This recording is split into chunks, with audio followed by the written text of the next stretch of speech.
कालू, मेरे सुंदर पति जी, कितने दिन हो गए, कोई मजा नहीं, कोई इंटरटेनमेंट नहीं हुई। अब तुम ही कोई समाधान निकालो जिससे पक्षी मुश्किल में फंस जाए और फिर सभी मेरी सलाह लेने के लिए दौड़े दौड़े मेरे पास आए। फिर ही पक्षियों को पता चलेगा कि मैं कितनी जीनियस हूँ।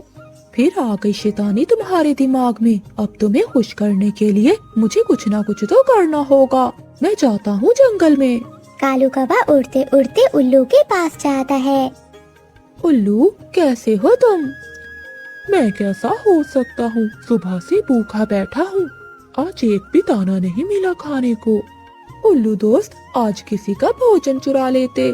क्या करूँ कपे दोस्त, यहाँ काफी अरसे से रह रहा हूँ। अब मुझे शर्म आती है कि अगर किसी ने चोरी करते हुए मुझे देख लिया तो मुझे जंगल से बाहर निकाल देंगे। शर्म करते रहोगे तो भूखे मर जाओगे।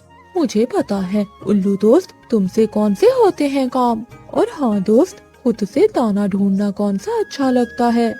कौवे की ये बात सुनकर उल्लू पूछता है, कौवे यार, तो बताओ मैं क्या करूं? उल्लू दोस्त, क्यों न हम पक्षियों को मुसीबत में डालें और फिर मुसीबत से निकालने के लिए हम इनसे दाना लेंगे। हाँ यार कौवे, ये बात तो ठीक है। उल्लू यार, सारी बातें मुझे ही बतानी है, मैं तो तुमसे सलाह लेने आया हूँ। अब तुम भी मुझे कुछ बताओ। फिर उल्लू सोच में पड़ जाता है। कालू यार, मेरे पास एक आइडिया है, अगर तुम्हें पसंद आए तो। बोलो बोलो उल्लू, क्या आइडिया है? पास वाले जंगल में पहाड़ों पर मेरे रिश्तेदार रहते हैं। जब मैं उनसे मिलने जाता हूँ तो वहाँ की चील मुझे जानती है। मेरी चील से बहुत अच्छी दोस्ती है। चील ने मुझे कहा था कि अगर कोई काम हो तो मुझे बताना, वो मेरी मदद जरूर करेगी। हम ऐसा करते हैं कि चील के पास चलते हैं और उसे कहते हैं कि हमारे जंगल में कभी कभी आया करो। वो आकर हमारे जंगल के पक्षियों को डरा दिया करे और ऐसे पक्षी मदद के लिए हमारे पास आएंगे। उल्लू, ये हुई ना बात। तुम भी मेरी तरह अंदर से काले ही हो। फिर उल्लू और कालू कौवा दूसरे जंगल जाते हैं। वो पहाड़ों पर चील के पास जाते हैं। नमस्ते आंटी जी। नमस्ते उल्लू, मगर मैं उम्र में इतनी बड़ी नहीं हूँ जो तुम मुझे आंटी कह रहे हो। क्या मैं तुम्हें आंटी दिखती हूँ? नहीं नहीं दीदी, वो तो ऐसे ही मेरे मुंह से निकल गया। उल्लू दोस्त, ये तो बहुत गुस्से वाली है, लगता है बहुत मजा आने वाला है। उल्लू, ये कौवा कौन है तुम्हारे साथ? चील दी, ये मेरा दोस्त है। अच्छा उल्लू, बताओ कैसे आना हुआ? दीदी, एक काम था, क्या आप करोगी? हाँ हाँ उल्लू, बताओ क्या काम है? बात ये है कि हमारे जंगल में बहुत शांति है, लेकिन ये जो मेरा दोस्त है कालू कौवा, इसकी पत्नी को ये बात पसंद नहीं। और वैसे भी उस जंगल का कोई भी पक्षी हमारी इज्जत नहीं करता। हम चाहते हैं कि आप 1-2 दिन हमारे जंगल का चक्कर लगाएं और थोड़ा डराएं पक्षियों को। इससे हमारी थोड़ी इज्जत भी बढ़ जाएगी और जब फिर पक्षी हमारे पास मदद के लिए आएंगे तो हम उनकी मदद करने के साथ उनसे दाना लेंगे। उल्लू, तुम्हारा दोस्त कालू तो बहुत तेज है। अरे कौवे, इतनी बड़ी प्लानिंग। मुझे ये बताओ कि पक्षियों को डराना ही है या फिर थोड़ा खा भी सकती हूँ? चील दी, जैसे आपको अच्छा लगे, बस खौफ फैलाना है आपने जंगल में। अब तुम दोनों जाओ, मैं कल सुबह आ जाऊंगी।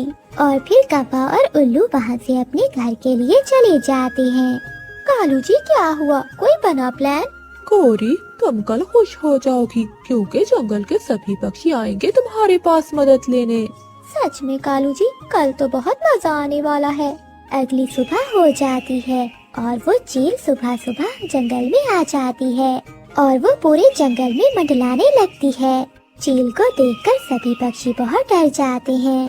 मिठू भैया, ये मुसीबत कहाँ से आ गई? बहुत सुरक्षित था हमारा जंगल, पता नहीं चील ने कैसे हमारे जंगल की राह देख ली। मुझे तो अब बहुत खौफ महसूस हो रहा है। चिड़िया, मैं भी बहुत डरा हुआ हूँ। बस ये चील थोड़ा दूर जाती है तो हम कौवों के पास चलते हैं, क्योंकि गोरी की चाची भी चील थी। हमें गोरी से मदद लेकर इस चील को यहाँ से भगाना होगा, वरना हमारी जान बचना बहुत मुश्किल है। गोरी कभी कालू कौवा और उल्लू भी बैठकर ये सब तमाशा देख रहे थे। देखा गोरी, सभी पक्षी बहुत डर गए हैं। अब देखना, जब ये चील जाएगी तो सभी आएंगे हमारे पास मदद लेने। अरे वाह कालू, मजा ही आ गया। वो ऐसे बातें कर ही रहे थे कि वहाँ पक्षी आ जाते हैं। गोरी बहन, हमारे बच्चे सुरक्षित नहीं, बहुत शांति थी हमारे जंगल में, मगर न जाने ये चील कहाँ से आ गई। गोरी बहन, आपकी चाची भी तो चील है, आप उनसे कहकर इस चील को यहाँ से भगा दें। हाँ हाँ चिड़िया, मैं बात करूँगी अपनी चील चाची से। अगर मैं अपनी चील चाची से बात करूँगी तो हमारा दाना कौन लाएगा। गोरी बहन, आप चिंता नहीं करें, हम सब पक्षी आपके लिए भोजन का बंदोबस्त कर देंगे। बस आप और कालू भैया मिलकर कोई उपाय निकालो। फिर पक्षी अपने अपने घरों को चले जाते हैं। गोरी, अब तो तुम खुश होगी। अब देखना गोरी, कल कैसे पक्षी भोजन लेकर आएंगे। उल्लू दोस्त, ये सब तुम्हारी वजह से हुआ है। कल अपनी चील सहेली से कहना कि अगर एक दो पक्षी खा भी लो तो कोई मसला नहीं। उन सब की बातें कबूतर सुन लेता है, वो सभी पक्षियों को जाकर बता देता है। हाँ चिड़िया, ये उल्लू और कौवे की चाल है, और वो ये भी कह रहे थे कि अगर वो चील किसी पक्षी को खा भी ले तो कोई बात नहीं। कबूतर भैया, ये तो बहुत बुरा किया उन उल्लू और कौवों ने मिलकर। चिड़िया, मेरे पास एक उपाय है। हाँ हाँ मिठू भैया, बताइए। चिड़िया, हम आज रात ही ये जंगल छोड़कर चले जाते हैं। हम सब सागर वाले जंगल में जाएंगे, वहाँ भी तो हमारे घोंसले हैं। अगर हमने देर की तो वो चील हम में से किसी न किसी को कल खा जाएगी।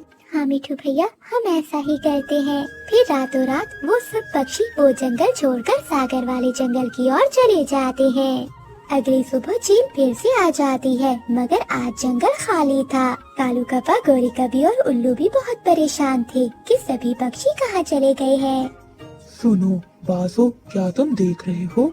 वो सामने चील किसी के शिकार में उड़ रही है।